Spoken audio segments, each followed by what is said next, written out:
everyone, this is Barkatul. Welcome to HackForCode.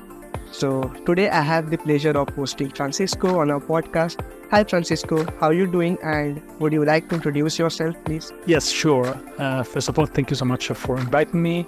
I'm Francesco, developer advocate at Daily Dev, Docker captain, very active on YouTube, Twitter, community builder, and many more things. But that's the one-line introduction. Thank you so much for inviting me. Great, thank you for the quick introduction and it's great to have you on our podcast. So as a developer advocate at daily.dev, can you tell us more about your role?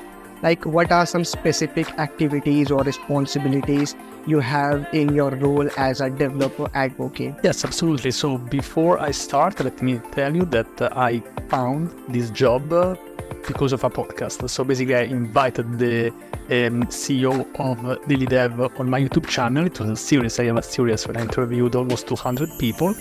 And basically one of them, they proposed me a full-time job as a developer advocate. So this is how I found this job, because usually I don't look for them actively. So this is, it's interesting because I'm in a podcast. So my activities. So first of all, Daily Dev is an amazing platform for developers by developers. So basically it's a platform super focused on developers.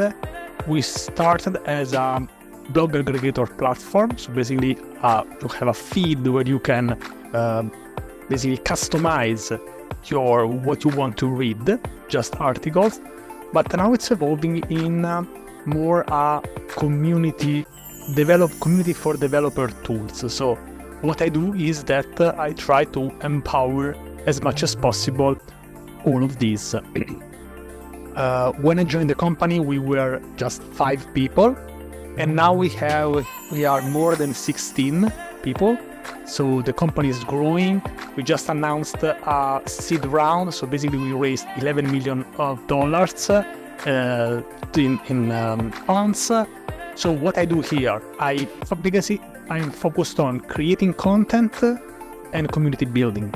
So for example, as a developer advocate, I also work on the docs, but I don't code much on the dev, almost nothing. So I'm, let's say, a pure developer advocate, but I code during the weekends. So I'm focused on the pure DevRel role in the dev, and I love that because I can code by myself whatever I want during the weekends. So this is the short version, but I can speak for hours of this, or ask me if you want something specific. Absolutely interesting. So content creation is indeed a passion of yours, as you have told. So can you share some practical tips or advice for beginners who are interested in creating content related to technology or any other topic? What are some best practices for starting and maintaining a content creation journey? Nice. Each of these questions is basically a whole video that could last for like 1 hour. But yeah, so each of these questions would require like 1-2 hours, but I'll try to be as short as possible. So before being a developer, I was not coding. I was working in sports. I've been a volleyball coach for almost 20 years, and I was also basically all my life I've been teaching. So both of my parents are teachers. I've been teaching in high school, even the university. So when I became a developer, I said, okay, so basically my life as a teacher stopped, because you don't have to be a teacher to be a developer. You can just code your full stack applications, learn, and that's it. But I was really missing this part.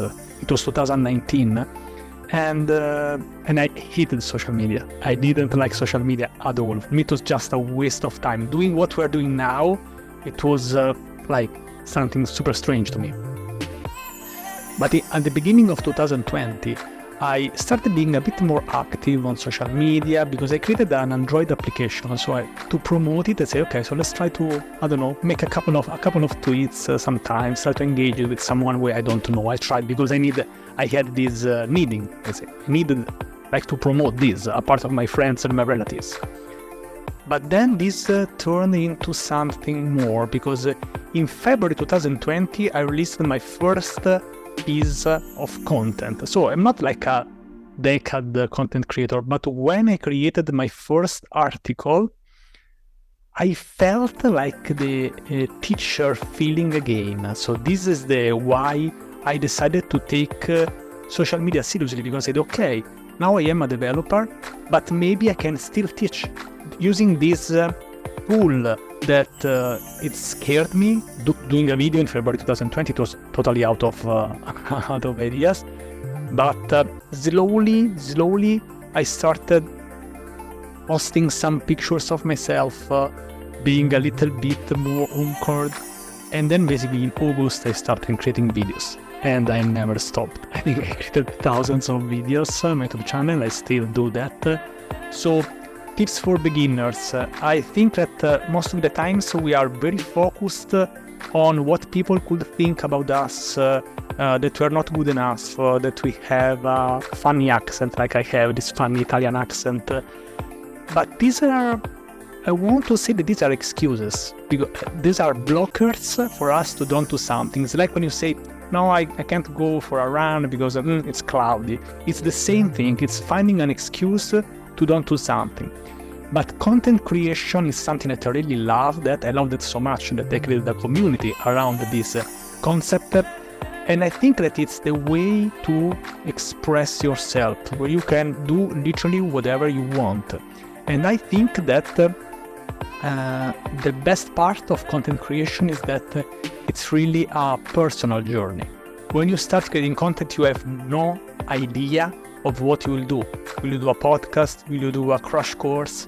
Will you do live streams? You don't know, because it's always a balance between what you like to do, what your audience likes, what can bring you some job opportunities, what can bring you money in some other ways, or maybe you just enjoy do something, or maybe you like traveling, like you creating content, you can become a public speaker, you can travel around the world. So the tip for beginner is that start and then you'll see.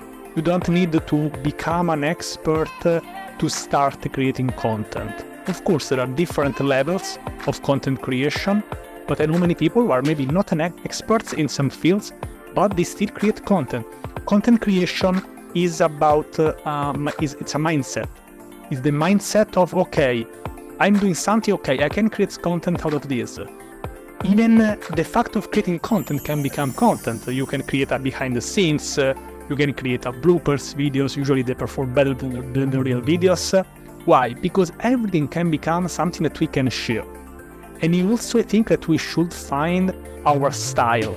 We have different styles. There are like super serious style, super funny style, people who like to appear in camera, people who don't like that. So it's really a personal journey. Absolutely, your journey is very inspiring, and like you have told in your introduction, like you are building a 1 million community, like yes, so building a 1 million community is an impressive goal, like it's huge. So can you tell us more about the community you are building and what its focus is, and what motivated you to pursue such an ambitious target? How do you plan to achieve this goal? Yes, thank you, because this question, it needs an explanation, because usually I'm a fan of saying like authenticity, don't pursue vanity metrics. So this looks exactly like a vanity metric, like, okay, so just for my ego. It's not exactly like this. The reason why I decided this is that I achieved two big goals like in weeks, in months. I'll tell you what happened. So I decided when I quit my job in March 2021, I was working as a full stack developer for the European Space Agency before going full wild on Twitter. I decided to maybe one day become a Docker captain. Docker captain is a sort of ambassador for Docker. There are like 30 in the world, there are like just one or two in Italy. So I said, okay, so let's try to focus on creating content for Docker. Maybe one day in 2-3 years they'll notice me, because this is like something that will really love that. And then in June, I became a Docker captain. So after 2 months, oh wow, wonderful. So now let's try, I don't know, after 6 months I said, okay, so now I want to become a public speaker. It was, I think, December 2020. I wanted to become a public speaker. So I said, okay, so now I want to become a public speaker. It's something super hard for me because like making these presentations in person maybe can be super difficult for me. And then after 2 months, I received a letter that says, okay, so Francesco, do you want to become a public speaker? I said, okay, I'm super happy. And I was happy. But I said, okay, no. And now I need something that I can't technically achieve in a couple of months, because I'm happy for all the people following me, showing their support. I love the developers community, but I want to play the long-term game. I want to last for 20 years until I will have no white hair. So I'm happy for people following me, but I'm not playing something like I'll stay like just a couple of years and I'll make a couple of collaborations paid and I'll disappear. No, I want to stay here for many, many years. So what I decided is that, okay, so if I put a goal which is like very ambitious, I can't achieve this like in few months, unless something strange happens, like, I don't know, someone very famous making me a shout out. So I decided, okay, I said, and the reason is also that because at that moment I was experimenting different social media. I was live streaming on Twitch, I was doing videos on TikTok, I was also active on Instagram, also on Twitter. So like many social media, because I wanted to experiment them. So I said, okay, let's try to give all of these like a common sense. So I say, okay, so I want to achieve that, like on all the people that are following me, included my Discord community, I want to achieve 1 million. So because I think that like if you have 1 million people following you across all your social media, you can say now, okay, now I can say that I have a social media presence, which is good. So this is the reason. And yes, now I am at 22%, 23%, I don't know. But basically it's a slow process for me to understand the direction where I want to go. And I'm not forcing it. It's just something that probably will achieve this in 3 years, 4 years. For me, it's okay. I still sleep, I still exercise, I do everything. But I like to have this like something that, it requires me. It's like when you go. Say like when you sign up for the university or you sign up for like a very long thing, like, okay, so let's work on this not for 2 months, let's work on this for decades, years, and then we'll see. So this is the answer. Thank you so much for giving me the opportunity to answer to this, because sometimes people don't understand the reasons why I decided to have this big number goal. Thank you. Very interesting. So like as a content creator, you can sometimes like content creation can be sometimes surrounded by misconceptions or myths. Based on your experience, what are some common misconceptions about content creation that you have come across, and how would you address them for beginners who are new to the concept? What are some realistic expectations that content creators should have? Yes, okay, there are many. I think the biggest misconception is that content creators are like aliens. They are not human beings. They are like, okay, they live on YouTube, or they, I don't know, they don't even live, they don't eat, they just do this all day long. So like not consider them like human beings. And I'm laughing that that's it, like, because we see like, okay, so these people on YouTube, I don't know, they do this, but sometimes it's a mix. There are people who do this almost as a job. There are people who are super communicative and they can still do this like as a side project, for example. And so this is the first misconception. Another one is that you should be super proficient in something to create some content out of this. I already said this. And I mean, it depends what you want to do.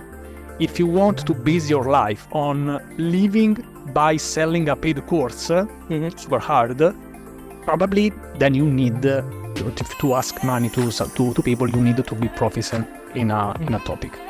But to create a video that or an article that can help you in your journey, or maybe you see that maybe there was a lot of effort for you to find that information, so you can be the one who creates that information.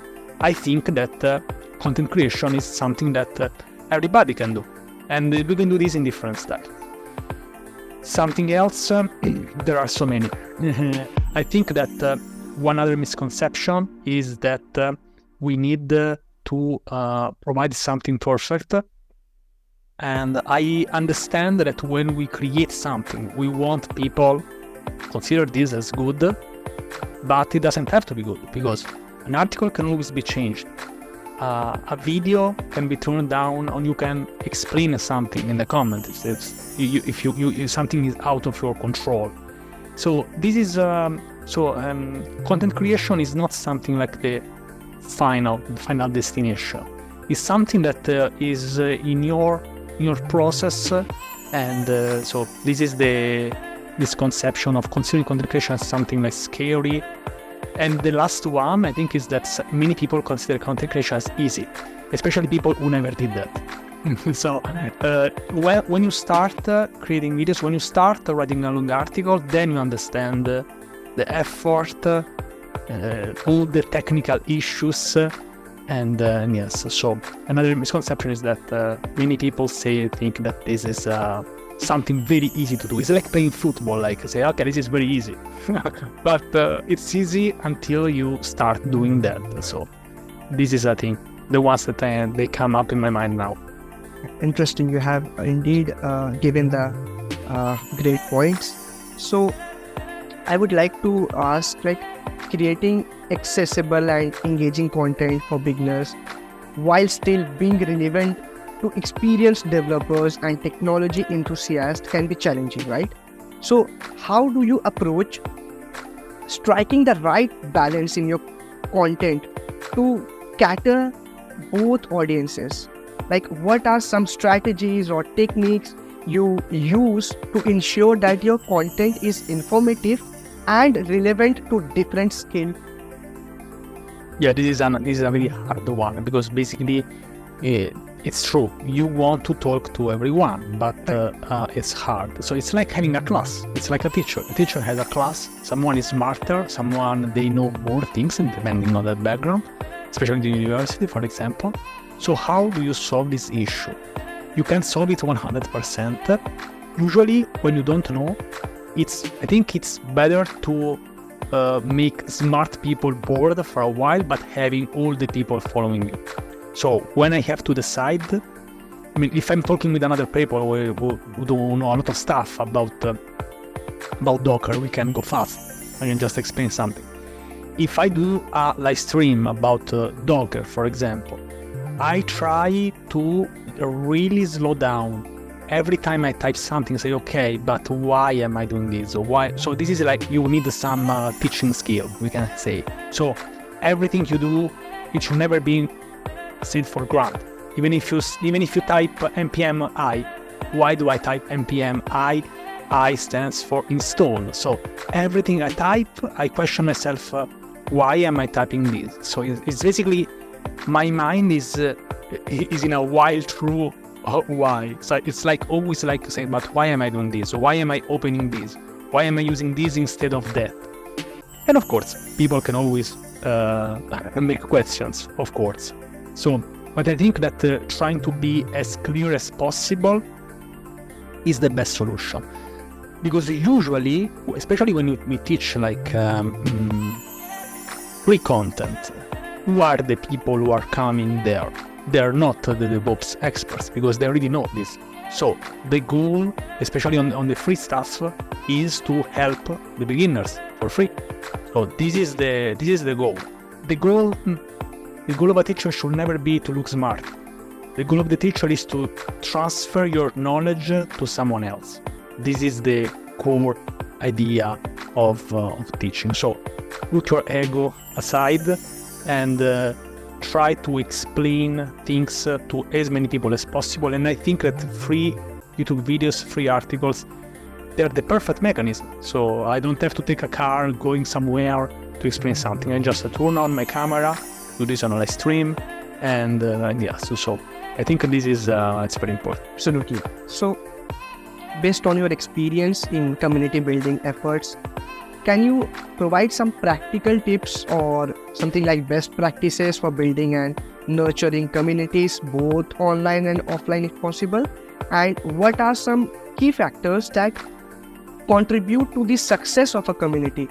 And how do you manage challenges, or I would say conflicts, that may arise in community building efforts? Yes, so I don't know you, but they didn't teach me how to create a community in high school or university. So I had to start this by myself.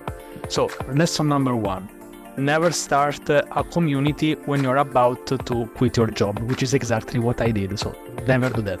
So do that when you have a lot of free time or you have particularly inspired. So I did this totally wrong.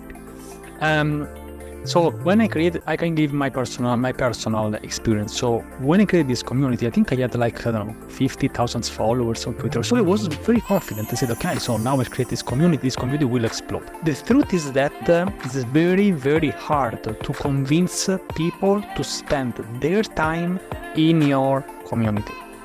The reason is very simple. We are all busy.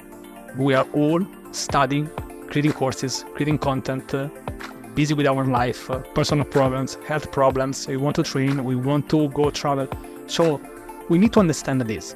People are busy. Even the kids are busy. The retired people are busy. Everyone is busy. So first of all, we should respect everyone. And we can't force our friends to join our community just because they are our friends. This is something very important. Because I remember when I created my community, I was expecting like all my friends offline to join. No, because usually when you create a community, basically we are creating a separate place. And I think the most important part for a community is the goal of the community. Because you need a reason why you created your community. It's totally fine to create your community for you. For example, when I created this community just for me, this will be called the Francesco community. This name is amazing. But for example, this is not the idea of the community I created now. I created a community called 4C, which stands for Cool Community of Content Creators. And this is basically a community where very open, when everybody can join. Of course, if you have always should respect the rules. And then we can discuss about content. So basically it's a way for me also to give feedback about content, to organize activities, organize Twitter spaces, for example. So having a place for a reason, because if there is no reason, it doesn't matter. If you have, even if you have 500,000 followers, but you have this community just, I don't know, because then you can see you have a community, your community will be like way smaller than your social media presence, just a reflection of your social media presence. So, goal of the community, and then I think that the key part of a community is to understand that it's a place where everybody should do something. You should not do your community alone. If you have a YouTube channel, you can handle this alone, but if you create a community, I refer to this concept because this is what I feel that then I started getting some experience in communities. You should not do everything alone, and sometimes it's harder because let's say, I don't know, we want to create some new channels, I don't know, we want to organize an activity. It will be easier for me to just organize the activity, but it's better to just don't want to say force, but let's say invite people to participate. So classic example, we wanted to create an open source website for I can do this myself. I don't need much help. But if we create a community, if we let someone else to open issues, then work on the issue, then close the issue, maintainers, this becomes something which is a community, which is probably harder. I think I remember, I don't know, we created an issue, I don't know, to change the logo, to fix a typo. Like, doing this required like 30 minutes. I can do this in 1 minute. But letting someone else to contribute to the website, it's the right way to go. So this is very important. Don't do the community alone. Otherwise, it doesn't make sense.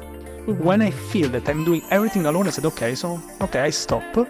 And I let other people, and I ask for more feedback. I said, okay, what you want to do? This is very important, especially if you have an open community. I'm talking, of course, when you're about to start. If you are a Hollywood actor and you create a community, everybody will join because they know you. if you are Leonardo DiCaprio and create a Discord server, everybody will join.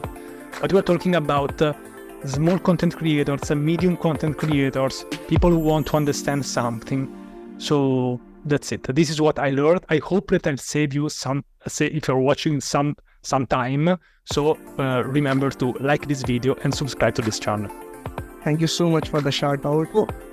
I would like to ask one more question is, in the fast-paced world of technology, what are some key skills or qualities that you believe are important for developers, content creators, and community builders to thrive, right?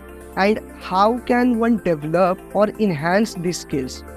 Are there any specific resources or strategies that you recommend for continuous learning and growth in the technology space? Yes, so I don't know, we can talk days about this, but because it's hard to do many things.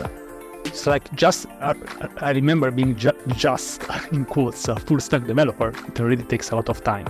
Then Twitter, then content creation, articles, videos, everything. So it's hard to do many things at the same time. I think that there are some good resources. For example, to learn, I think FreeCode Camp is a very valid resource. There are many. I tweet about this almost every day. I think also connecting with the right people can really change the way you approach social media. This is what happened to me when I approached like the right people who bring you in the right direction, they inspire you. I think this is also something that you can do to start. And I'd say that working on your social media presence, it's a great thing. I'll tell you what worked for me. I started my YouTube channel only after staying a lot of hours and time building up a good presence on Twitter, like 40,000 followers, or stayed a lot on Twitter. Because trying to be active on many social media at the same time at the beginning, it can be very overwhelming. I think it's way better to just focus on something. It's like with coding. You don't learn at the same time Vue, React, Angular. Why?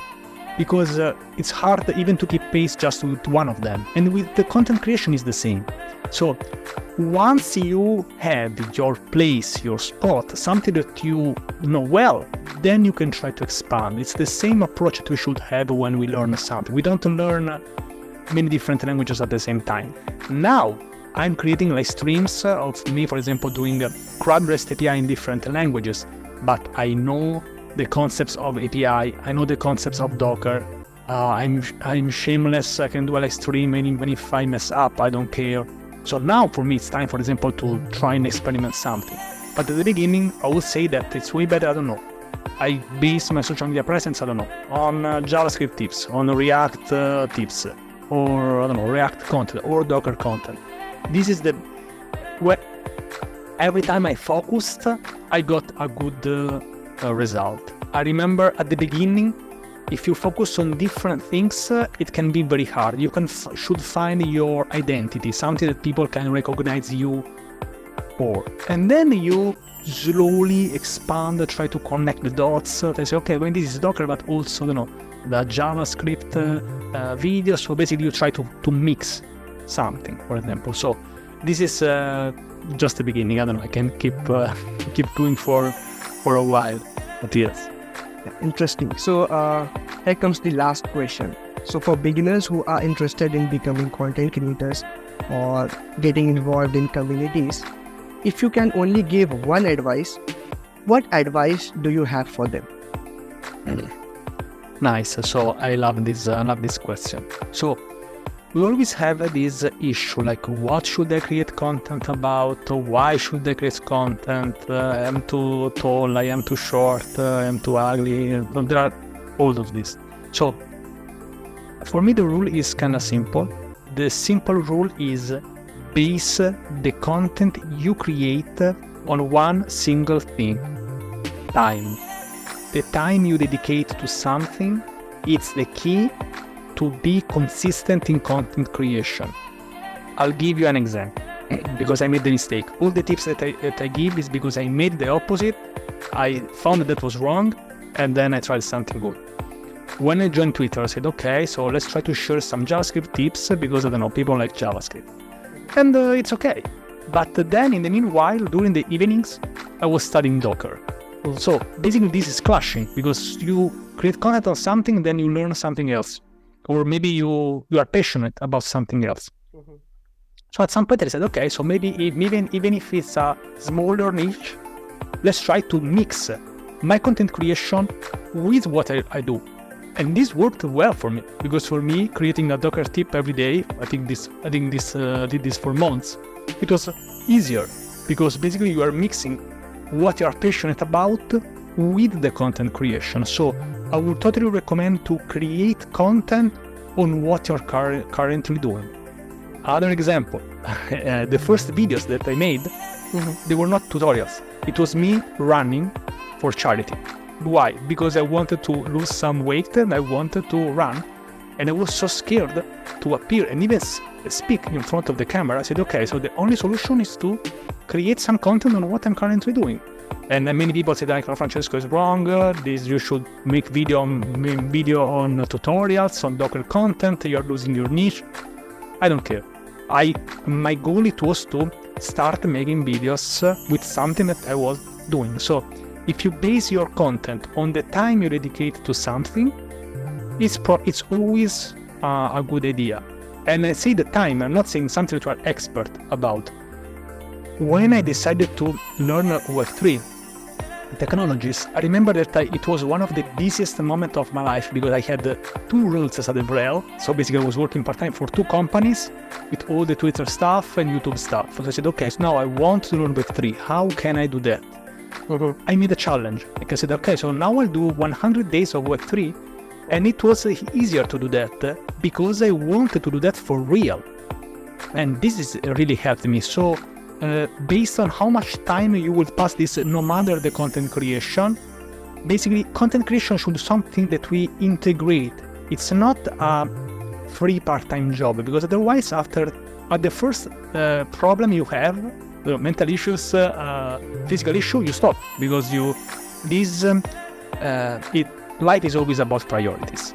I can say, okay, today I want to do 10 lessons of my Udemy course.